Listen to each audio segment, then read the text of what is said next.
यह dictation 5 second बाद start होगी, तब तक आप रेडी रहें। Ready start.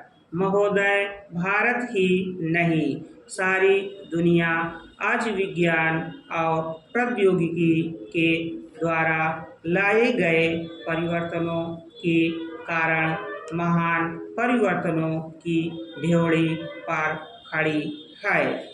इन चीज़ों ने लोगों के जीवन को बदला तो है, किंतु केवल ऊपरी तौर पर।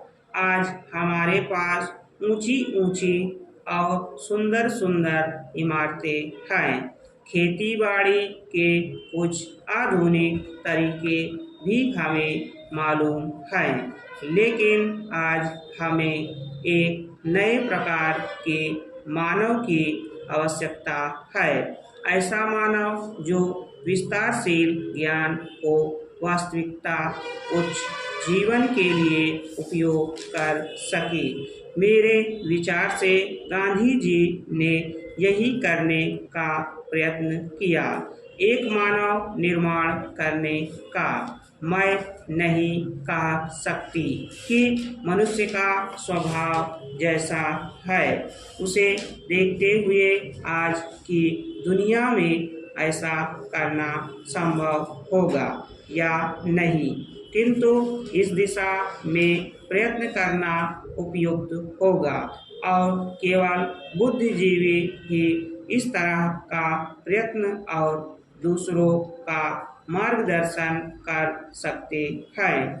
आज दुनिया बहुत छोटी हो गई है और हम अलग अलग खानों में बढ़कर नहीं रह सकते। हमें अपने लक्ष्य प्राप्ति के लिए कहीं अधिक एक होकर रहने की आवश्यकता है।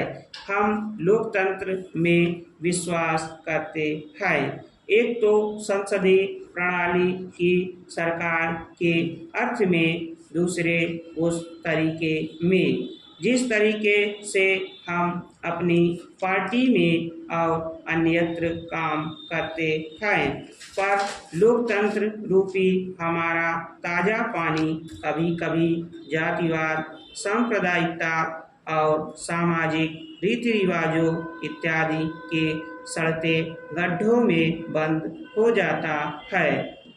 आपके पास लोकतंत्र है, आपके पास वोट देने का अधिकार है, या आप अपने विचारों को खुलकर प्रकट कर सकते हैं।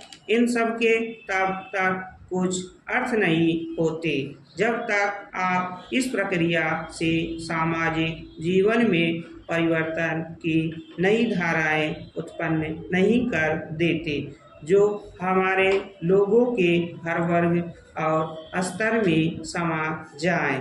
प्रस्ताव पास कर देना बहुत सरल है, पर उसका कार्यान्वयन करना सरल नहीं।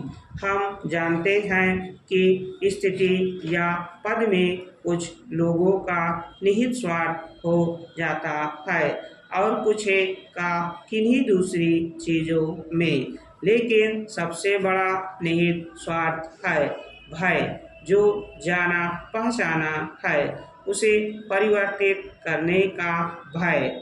हम जानते हैं कि अमुक चीज़ें बुरी हैं, फिर भी हम उसे परिवर्तित करने से डरते हैं। लेकिन आज हम इस तरह बड़े बड़े परिवर्तनों के बिना वास्तव में जीवित ही नहीं रह सकते।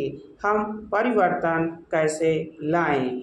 हम लोगों को इस बात का कैसे विश्वास दिलाएं कि परिवर्तन आवश्यक है। स्टॉप।